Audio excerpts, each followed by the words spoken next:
Hello, we're moving right along. This week we get into research. Now, part of your discussion question is going to be centered around you getting into certain research databases and plugging in terms for your paper and seeing how many hits you get on that. Is that, are your hits credible? Are your sources that you're finding as far as articles go, are they worthy of being in your paper? Would you use it? Things like that. So pretty straightforward for your discussion question. Go to the research databases that you've got access through with Aspen. Those are going to be your best options. ProQuest, ERIC, Google Scholar, you can also use that one. That one's obviously not through Aspen, but you can type that in to your search engine alone.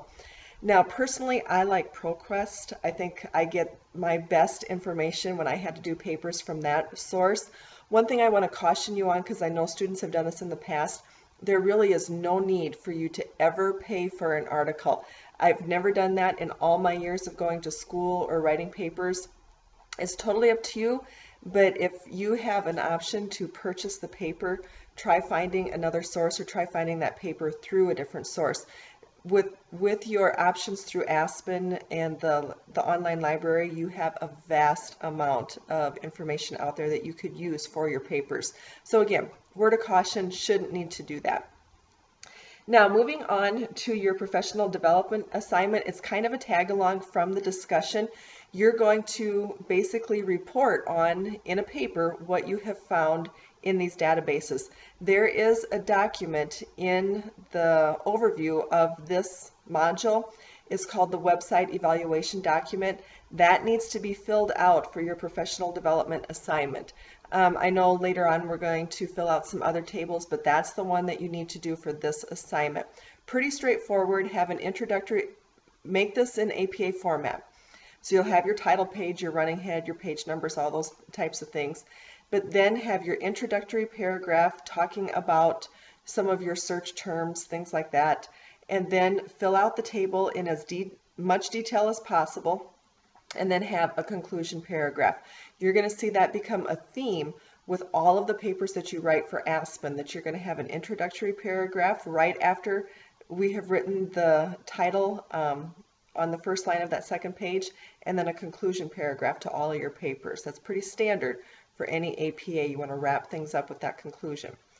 Then, as we move to the synthesis portion, now you're going to begin to work on your annotated bibliography. This section is actually going to be the very last section that is in your paper once we put it all together. You need to have at least 6 sources. They need to be scholarly, need to be from valid websites, so that would be like your ProQuest, your ERIC, things like that. Look for websites that end in .edu or .org. Those are your good websites. Anything that ends in .com, not necessarily valid information. Okay, you want something that's peer-reviewed, that's up to date from people that have done a lot of research, you know, to back all of this information up. All right, so when you're preparing your annotated bibliography, your reference is actually going to be what starts the annotated bibliography out.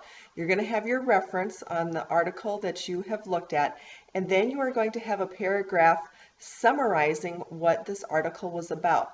Now, in your annotated bibliography, be careful not to use the terms the author describes or the article describes. We know that that is what you're doing by the reference being up top. So just give us exactly what the article was about. You don't need to restate that over and over. That's going to be established with the reference up there. So you're going to have your first reference, your annotated bibliography, that little paragraph, and then you're going to go right into your next reference, and then the paragraph for your annotated bibliography. So remember, this is a summary of the article. Basically, what you want to do in an annotated bibliography is either persuade or encourage somebody to read it or dissuade them.